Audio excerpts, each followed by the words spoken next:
The email arrived at 11:47 p.m., and Sophia Evans stared at the screen knowing that accepting this promotion would change everything in her life, including the relationship with Owen Jennings that had just started to feel like home.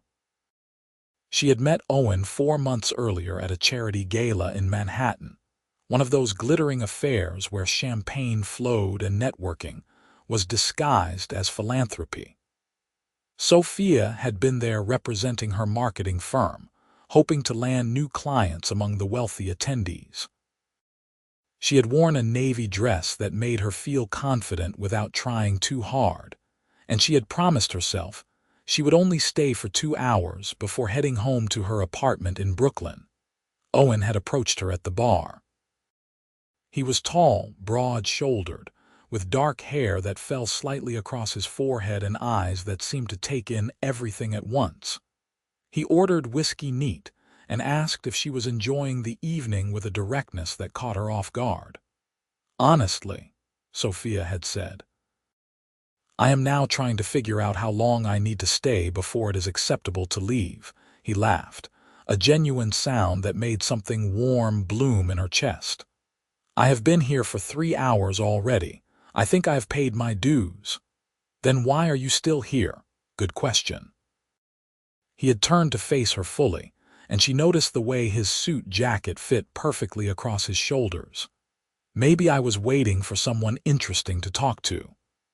They had talked for an hour that night, standing at the bar and then moving to a quieter corner of the ballroom. Owen told her he worked in commercial real estate development, which sounded impressive but vague. Sophia told him about her job as a senior marketing director, about the campaigns she had created and the clients she had helped build from the ground up. He asked questions that showed he was actually listening, not just waiting for his turn to talk. When the evening ended, Owen had asked for her number with a straightforwardness she appreciated. No games, no pretense, just a simple request and a promise to call her the next day. He had kept that promise. In fact, Owen had called her the following afternoon while she was grabbing coffee, and they had talked for 45 minutes about nothing particularly important but everything that mattered. He had asked her to dinner that Friday, and she had said yes without hesitation. Their first date had been at a small Italian restaurant in the West Village, the kind of place with checkered tablecloths and candles in wine bottles. Owen had been waiting outside when she arrived, looking slightly nervous in a way that made him more attractive rather than less. They had shared pasta and told stories about their childhoods, their families, their dreams. Sophia learned that Owen had grown up in Connecticut, that his father had been a construction worker and his mother a school teacher, that he had put himself through college and business school through scholarships and relentless determination. "I come from very ordinary beginnings," Owen had said over tiramisu, "but I always wanted to build something extraordinary." Sophia had understood that drive. She had grown up in Ohio, the daughter of a nurse and an accountant, and she had moved to New York at 22 with nothing but ambition and a suitcase full of clothes. She had worked her way up through 3 different firms before landing her current position, and she took pride in every success she had earned. By the end of that first date, Sophia knew she wanted to see Owen again. By the end of their third date, when he kissed her goodnight outside her apartment building with a tenderness that made her knees weak, she knew this could become something real. The next 3 months had unfolded with the kind of easy intimacy that Sophia had always hoped existed, but never quite believed in. Owen took her to art galleries on Sunday afternoons and cooking classes on Wednesday evenings.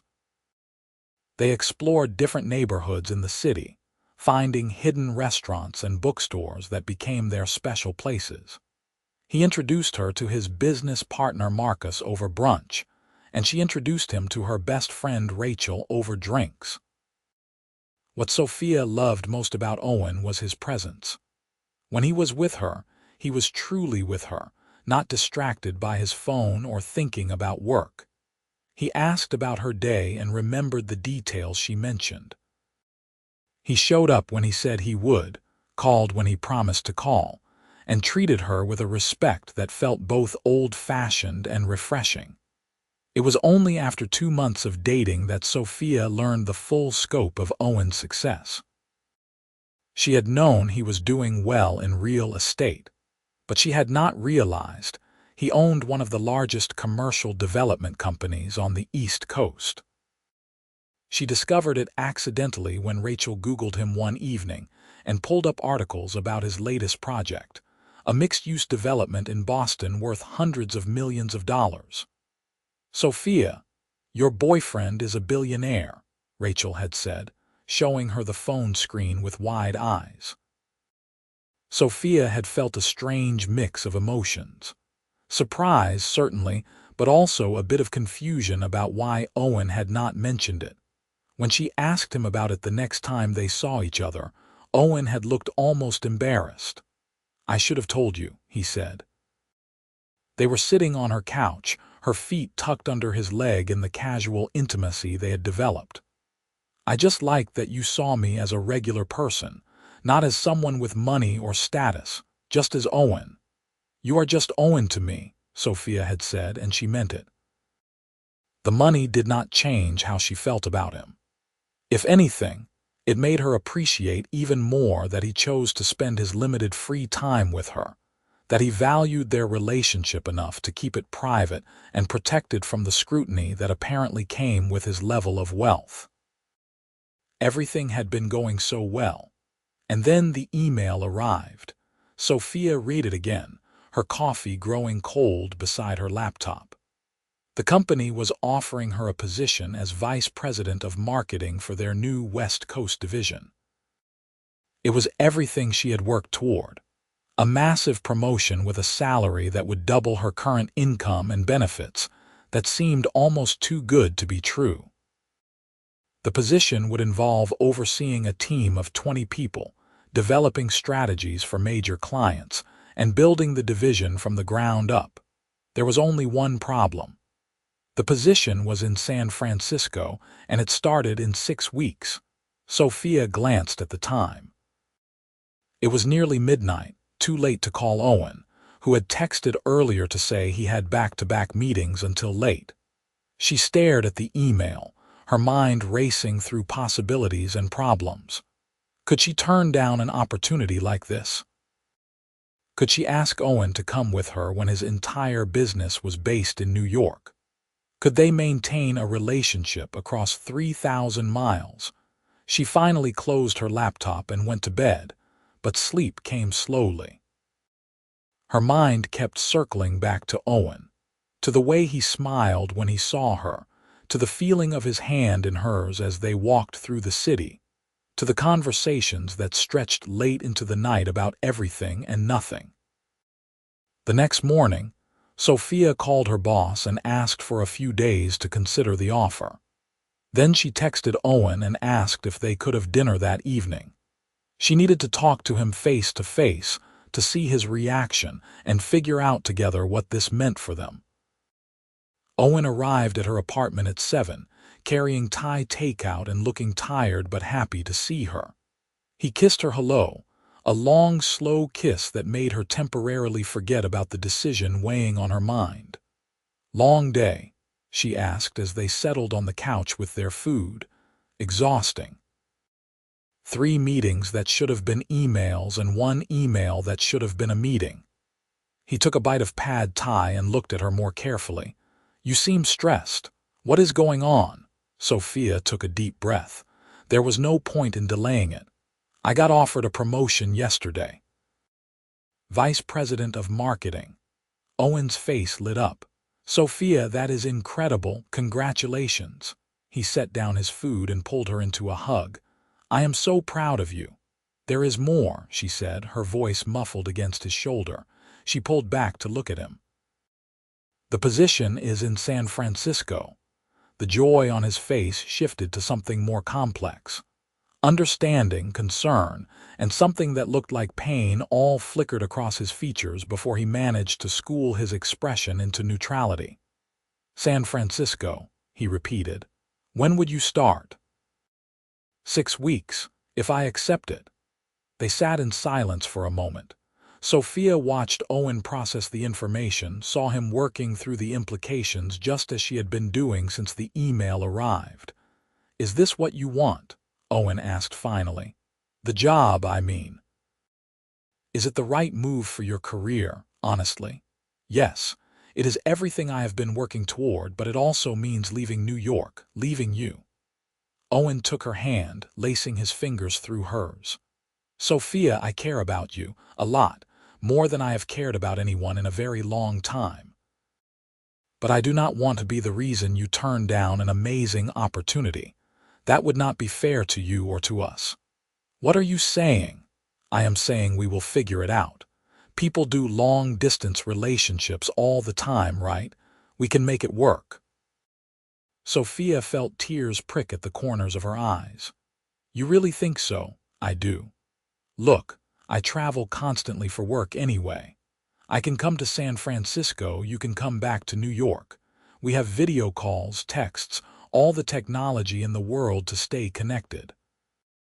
And maybe the distance will not be forever. Maybe in a year or two, circumstances will change." Sophia wanted to believe him. She wanted to believe that their relationship was strong enough to survive 3,000 miles and 3 time zones. But she also knew that long-distance relationships were hard, that physical distance often led to emotional distance, that good intentions were not always enough. "I am scared," she admitted. "I am scared of losing this, losing us." Owen cupped her face in his hands, his thumbs gently wiping away the tears that had started to fall.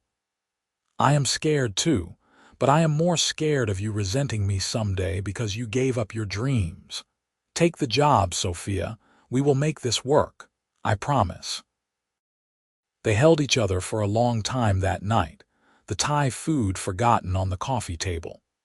Eventually, they moved to her bedroom, making love with an intensity that felt both desperate and hopeful, a physical affirmation of the connection they were promising to maintain despite the distance. The next morning, Sophia sent an email accepting the position. Then she and Owen spent the remaining 6 weeks cramming a lifetime of moments into limited time. They took a weekend trip to Cape Cod, walking along the beach and eating lobster rolls while the wind tangled Sophia's hair. They went to a Broadway show and held hands in the dark theater. They cooked dinner together in her apartment, laughing when they burned the chicken and ordered pizza instead. They talked about the future, about visits and plans and the ways they would stay connected. The night before Sophia left for San Francisco, Owen took her to the top of his office building. She had never been there before, and the view was breathtaking. The city sparkled below them, millions of lights creating a landscape of possibilities. "I wanted you to see this," Owen said, standing behind her with his arms wrapped around her waist. "I wanted you to remember that New York will still be here, that I will still be here, waiting for you to come back, even if it is just for a visit." Sophia turned in his arms to face him. "I love you," she said. It was the first time either of them had said those words, and they hung in the air between them, precious and fragile. "I love you too," Owen said, and then he was kissing her, and Sophia tried to memorize everything about this moment. The feeling of his lips on hers, the strength of his arms around her, the city lights reflected in his eyes, the certainty that what they had was worth fighting for. The next day, Owen drove her to the airport. They said goodbye at the security checkpoint, holding each other while travelers rushed past them. Sophia felt like her heart was being torn in two. 6 weeks, Owen said. "I will come visit in 6 weeks. That is nothing. We can do this." Sophia nodded, not trusting her voice. Then she kissed him one more time and forced herself to walk away, not looking back because she knew if she did, She might never leave. The flight to San Francisco was 5 hours of numbness. Sophia stared out the window, watching the country pass beneath her, thinking about everything she was leaving behind and everything she was moving toward. San Francisco greeted her with fog and hills, and a beauty that was completely different from New York. The company had arranged corporate housing for her first month, a furnished apartment in the Marina district with a view of the bay. Sophia spent her first evening unpacking and fighting the urge to call Owen and tell him she had made a terrible mistake. Instead, she sent him a text, made it safely. "The apartment is nice, but it does not feel like home yet." His response came immediately. "Give it time. You are going to do amazing things there. I miss you already. I miss you too. More than I expected." That set the pattern for the next few weeks. Sophia threw herself into her new role, meeting her team, developing strategies, working 12-hour days to prove she deserved the promotion. Owen continued running his empire from New York, juggling projects in multiple cities and time zones. They texted throughout the day, quick messages that kept them connected despite the distance. They video called every evening, sometimes for hours, sometimes for just a few minutes before one of them had to run to another meeting. Sophia found the rhythm harder than she had anticipated. It was not just the physical distance, though she missed Owen's presence terribly. It was the small things, not being able to reach out and touch him during a conversation, not being able to share a meal together or curl up on the couch to watch a movie, not being able to see his face when something funny happened or when she needed comfort after a difficult day. But Owen kept his promise. 6 weeks after Sophia moved, he flew to San Francisco for a long weekend. She met him at the airport, and the moment she saw him walking through the terminal, everything else fell away. She ran to him, not caring about the people staring, and he caught her in his arms and held her like he would never let go. "Hi," he said, pulling back just enough to look at her face. "Hi," she said, and then they were kissing, and Sophia felt like she could breathe properly for the first time in 6 weeks. They spent the weekend exploring the city together. Owen had been to San Francisco before for business, but he let Sophia show him her new neighborhoods, the coffee shop she had discovered near her office, the hiking trail in the Presidio where she went on Sunday mornings. They ate seafood at Fisherman's Wharf and rode cable cars like tourists. They stayed in bed at her apartment until noon on Saturday, making up for lost time. "Tell me about work," Owen said on Saturday afternoon. They were walking across the Golden Gate Bridge bundled in jackets against the wind. "How is the new role?" "Challenging, exciting, terrifying," Sophia said. "I am building everything from scratch, which means I get to make all the decisions, but it also means there is no safety net. If this division fails, it is on me." "It will not fail. You are too good at what you do." Owen took her hand, and even through their gloves, Sophia felt the connection. "I hope you are right. What about you? How are things in New York?" "Busy. We just closed on a property in Philadelphia that I am really excited about. Mixed-use development, apartments and retail space, right in the heart of the city. It is going to be transformative for that neighborhood." Sophia loved listening to Owen talk about his work. His passion was evident in every word, and she understood it because she felt the same way about her own career. They were both builders in their own ways, creating something from nothing, leaving their mark on the world.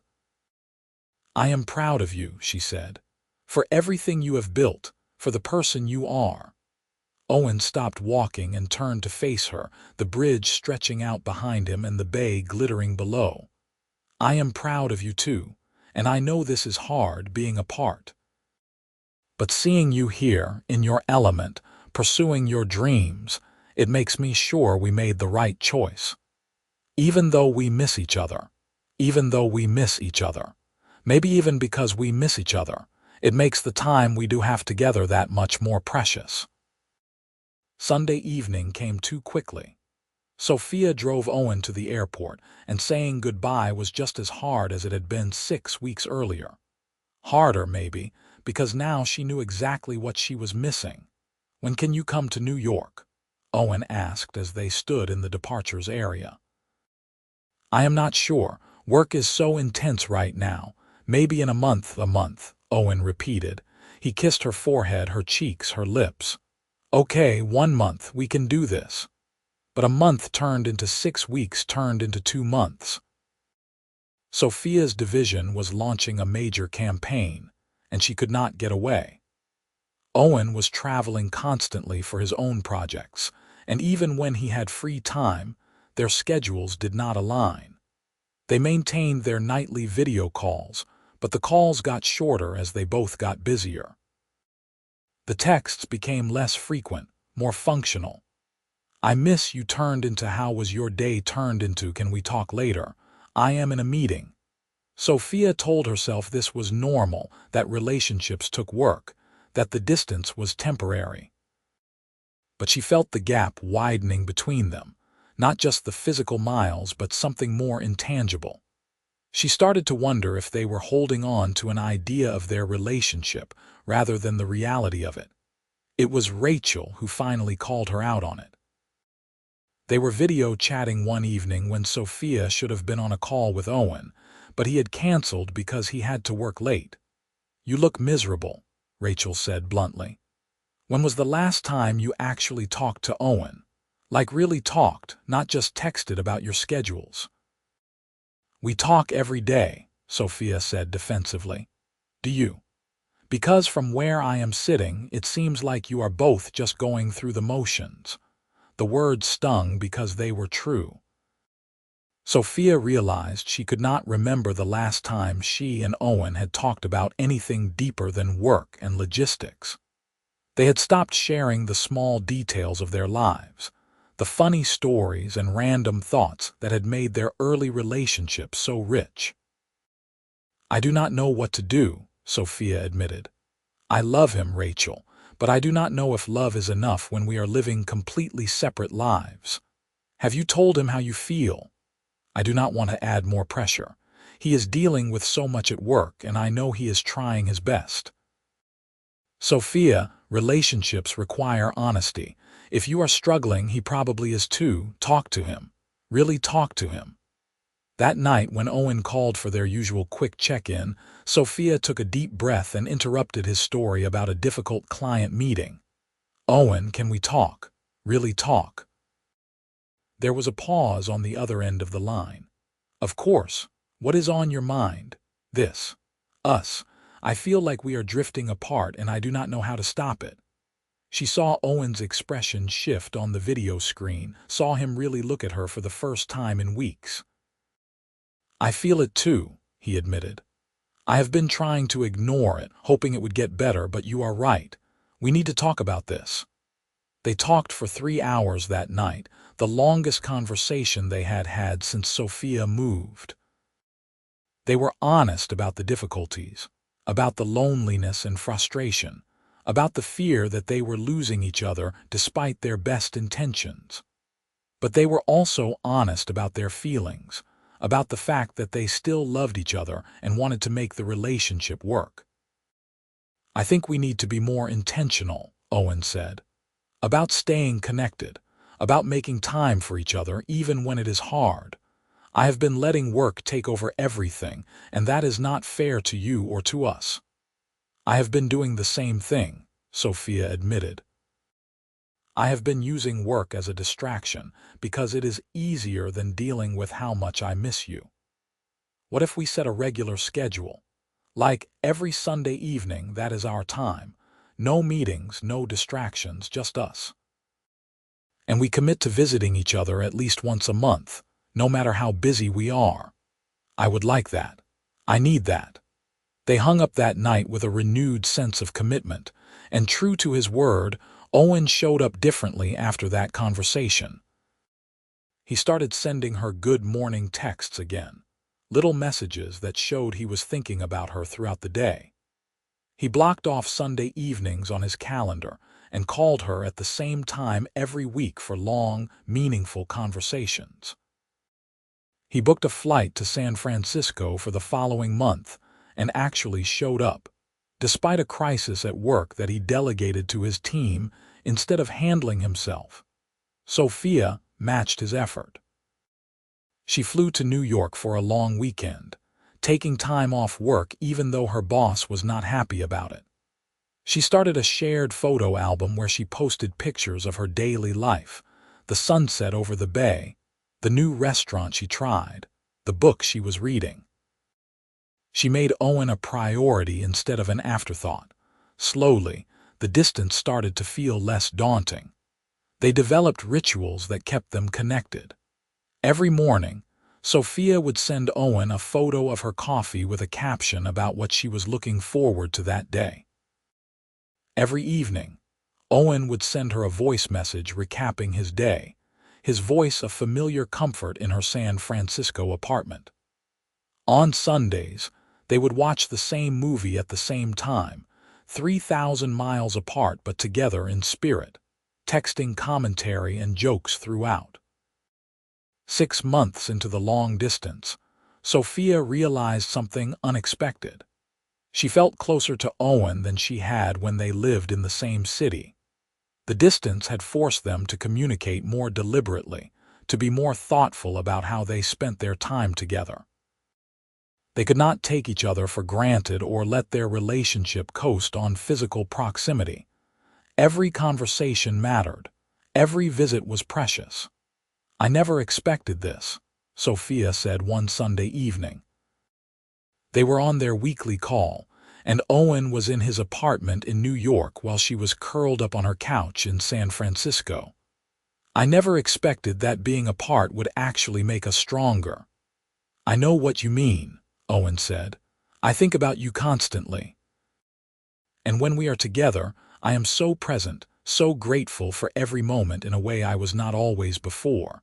Maybe we needed this distance to realize what we have." "Do you ever think about the future, about how long we will keep doing this?" Owen was quiet for a moment. "All the time.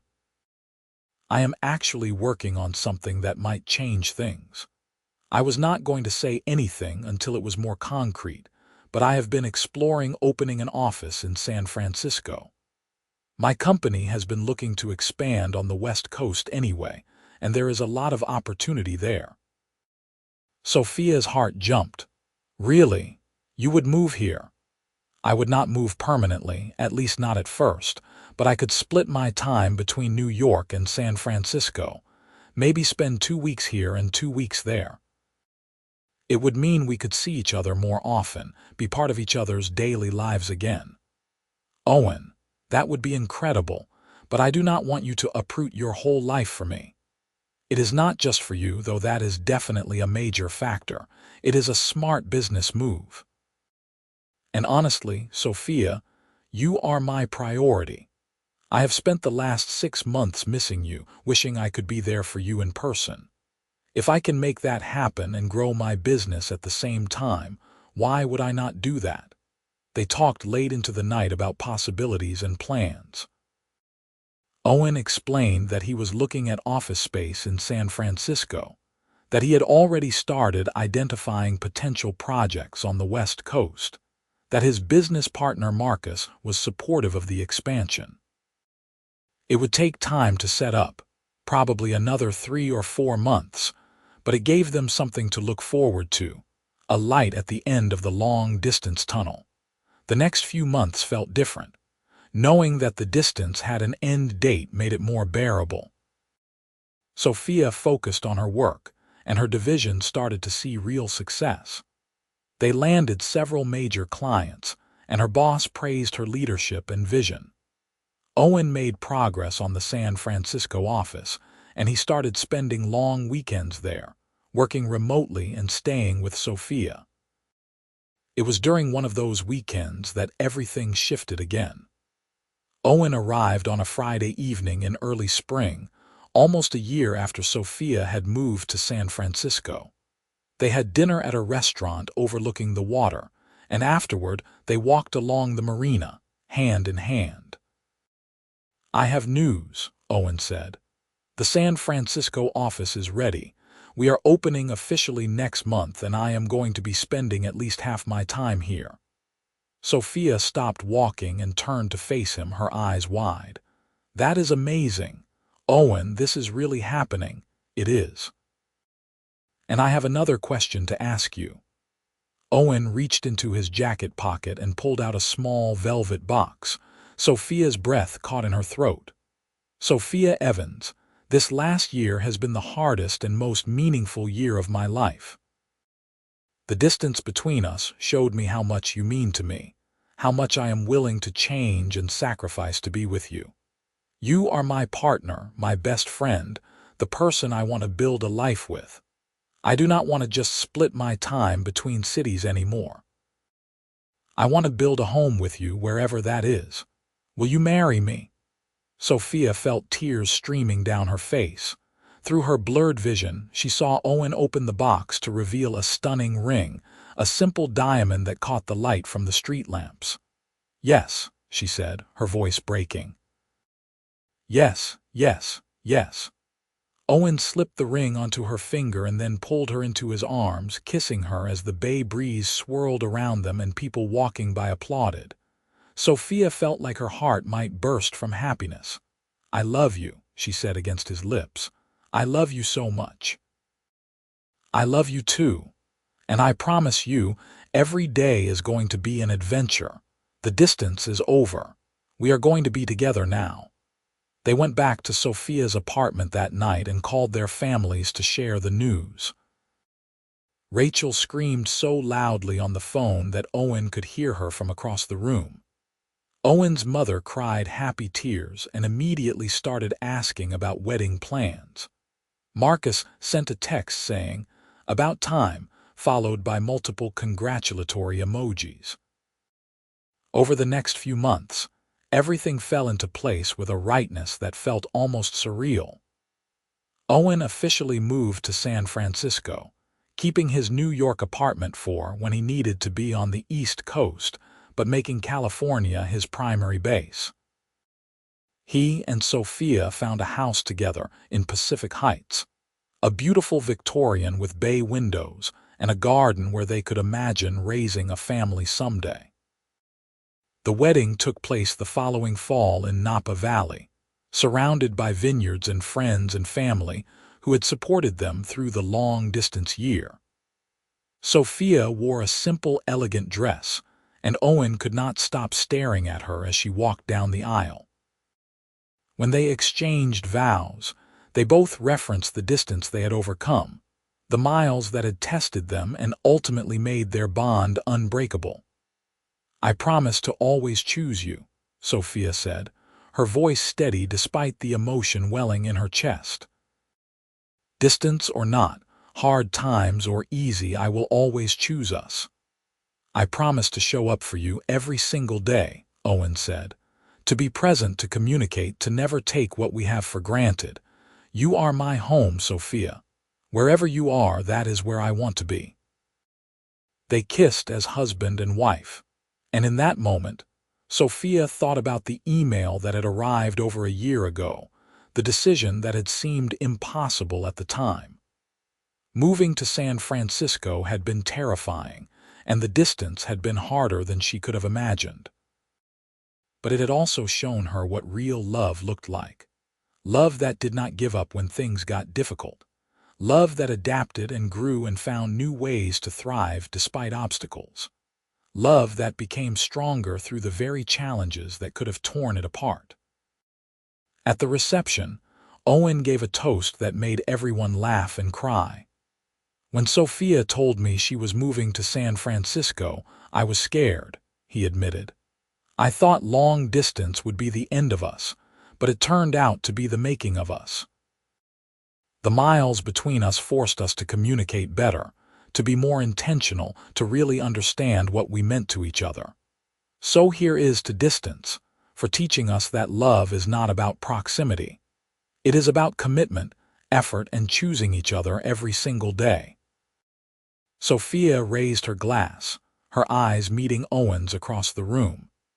She thought about all the video calls and text messages, the lonely nights and the joyful reunions, the patience and trust and determination that had carried them through.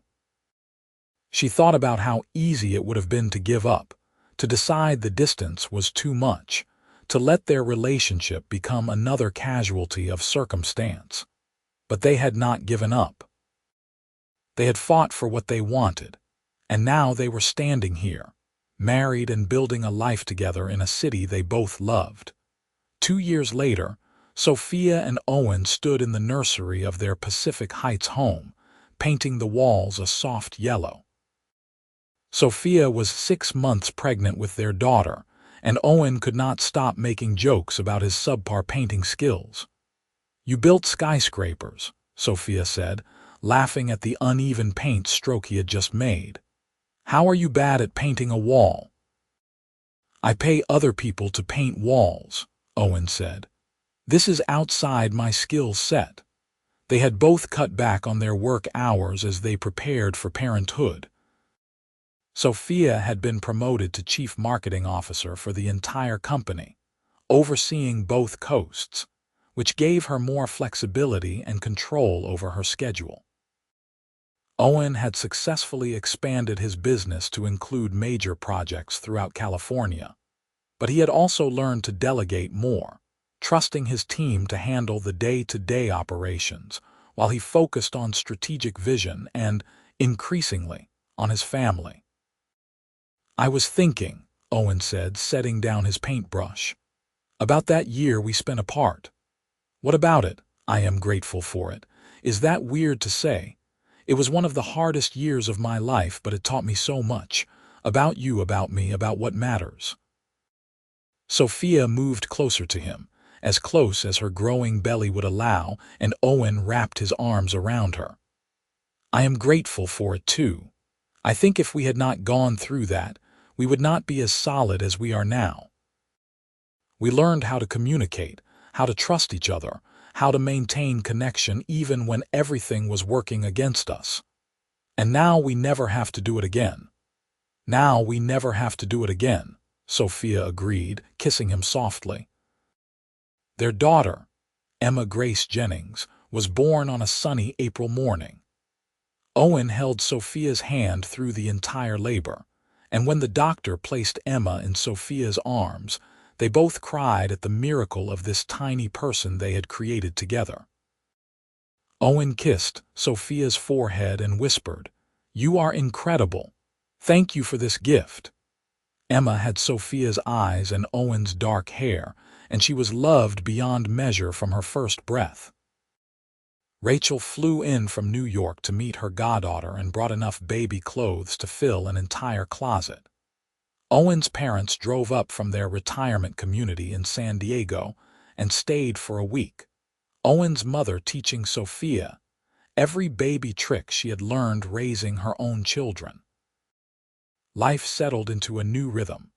Sleepless nights and endless diaper changes, first smiles and tiny giggles, the overwhelming love that came with parenthood. Sophia took maternity leave, and then transitioned to working mostly from home, video conferencing with her team and traveling only when absolutely necessary. Owen restructured his schedule to be home every evening for dinner and bedtime, refusing to miss these precious early months of Emma's life. On Emma's first birthday, they threw a party in their backyard.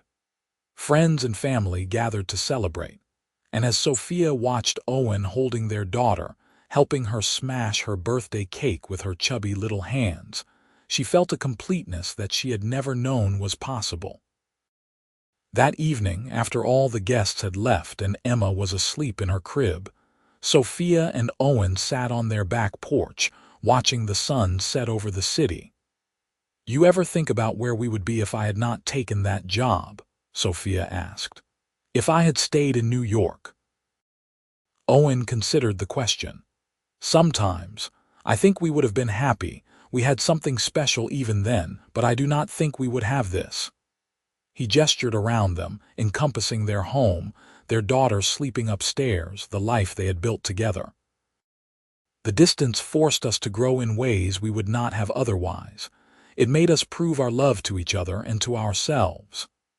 I never expected the miles would make us stronger, Sophia said, echoing a thought she had had many times over the past few years. When I got that email offering me the job, I thought it might be the end of us. I never imagined it would be the beginning of everything. Owen took her hand, the same way he had on countless video calls when he could not physically be with her, the same way he had at the airport when they said goodbye, the same way he had on their wedding day. But now, there was no distance between them.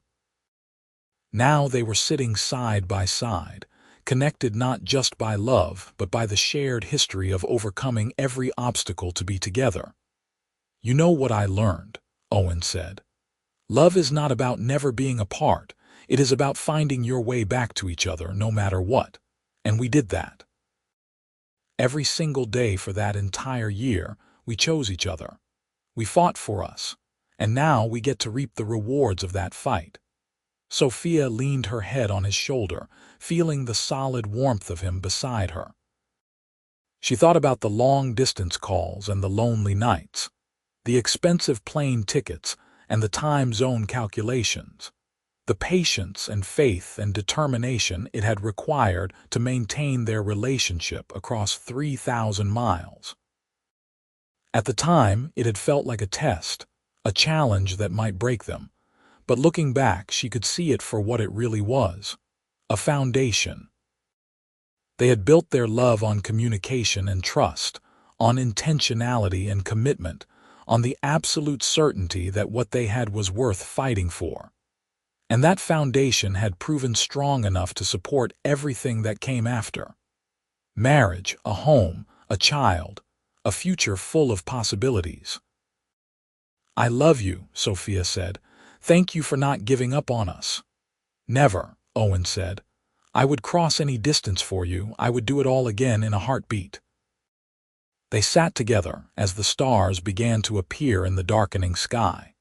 Two people who had found each other in a crowded city, who had chosen to fight for their love when distance tried to tear them apart, who had discovered that sometimes the biggest challenges lead to the greatest rewards.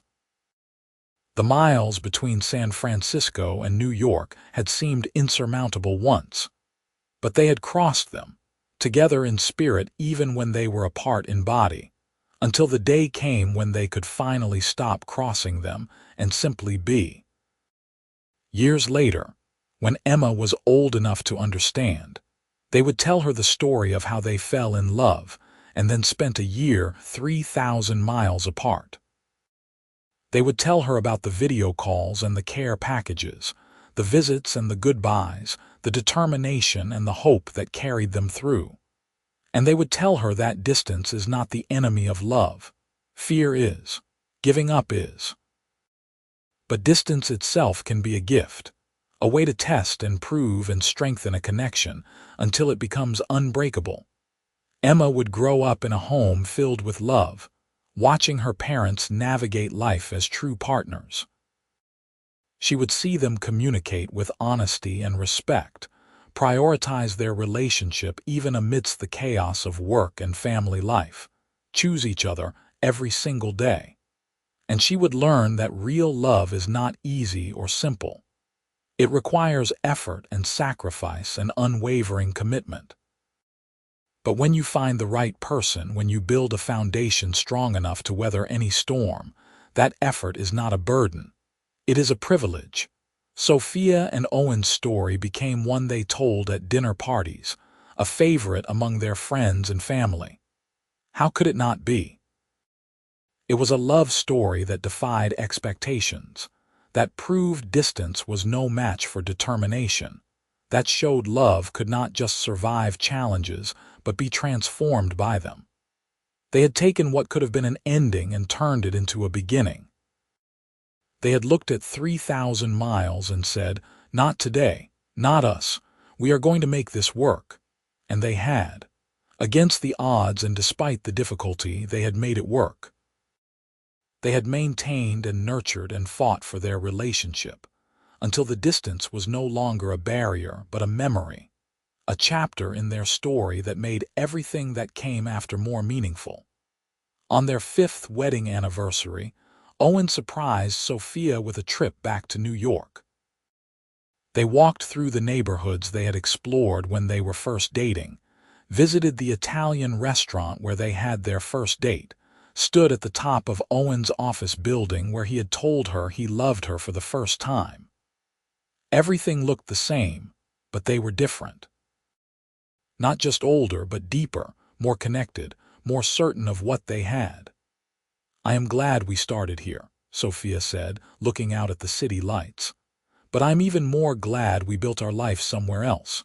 We got to create something entirely ours, not just inherited from our past."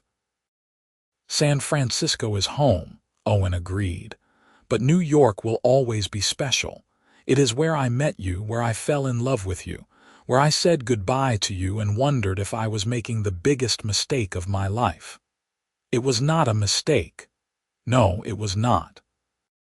It was the best decision we ever made, even though we did not know it at the time. Letting you go so you could chase your dreams, committing to make the distance work, believing in us even when it would have been easier to walk away. Those were the decisions that shaped our entire future. They flew back to San Francisco the next day, back to Emma and their home, and the life they had built together. The plane ride that had once felt like a painful separation now felt like a simple journey between two places they loved. The miles that had once stretched between them, vast and daunting, now felt like nothing at all. Because that was the truth they had discovered through their year apart. Distance is not measured in miles. It is measured in connection, in communication, in the effort you are willing to make to stay close to the people who matter. And by that measure, Sophia and Owen had never been distant at all. Even when 3,000 miles separated their physical bodies, their hearts had remained intertwined, their commitment unwavering, their love growing stronger with each passing day. They had proven that love could survive distance, but more than that, they had proven it could thrive because of it. The miles had not weakened their bond. They had refined it, stripped away everything superficial and left only what was real and lasting.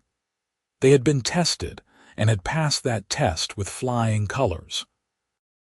Now, as they lived their life together, as they raised their daughter and built their careers and planned their future, Sophia and Owen carried that knowledge with them. They knew what they were capable of overcoming. They knew the strength of their foundation. They knew that whatever challenges life threw at them, they would face them together, with the same determination and love that had carried them through that difficult year.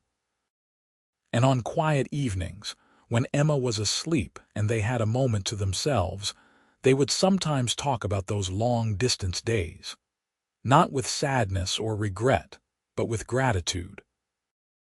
Gratitude for the lessons learned, for the character built, for the proof that what they had was real and worth fighting for. "I would not change anything," Sophia said one such evening. They were curled up on their couch, Owen's arm around her shoulders, both of them tired but content after a long day. "Even the hard parts, maybe especially the hard parts." "Me neither," Owen said. "Every video call, every goodbye, every moment of missing you, it all led us here. And here is exactly where I want to be." Here was their beautiful home in San Francisco, filled with laughter and love and the evidence of a life well lived. Here was their daughter, growing stronger and smarter every day. Here was their relationship, tested by distance and proven unbreakable. Here was their future, stretching out before them full of possibilities and promise. The miles had not beaten them. The distance had not destroyed them. Instead, in some miraculous way that neither of them had expected, it had made them stronger. It had taken their new love and forged it into something unshakable. It had shown them what they were truly made of, individually and together. And that was a gift that would last them the rest of their lives. Not the separation itself, but what they had learned from it. That love is a choice made every day. That distance is relative, and connection is what you make of it. That the right person is worth crossing any number of miles, making any sacrifice, fighting any battle. Sophia and Owen had found each other in a city full of millions of people. They had built a relationship based on genuine connection and shared values, and when distance threatened to tear them apart, they had refused to let it. They had fought for what they wanted, believed in what they had, and emerged on the other side stronger than ever. That was their story. Not a fairy tale where everything came easily, but a real love story where two people worked hard, communicated honestly, and never gave up on each other. A story where the obstacle became the opportunity, where the distance became the foundation for something deeper, where saying goodbye for a year led to a lifetime of hellos. And every day, as they lived their life together in the home they had built, they were reminded of what they had overcome. The miles that had once stretched between them no longer existed, but the strength they had gained from crossing those miles remained. It was in every conversation, every decision, every moment of choosing each other over convenience or comfort. They had never expected the miles to make them stronger, but they had. And that unexpected gift, born from what could have been a tragedy, became the cornerstone of their love story. A story that would inspire their daughter and their friends, that would remind them in difficult times what they were capable of. That would prove to anyone who heard it that true love does not just survive distance, it conquers it.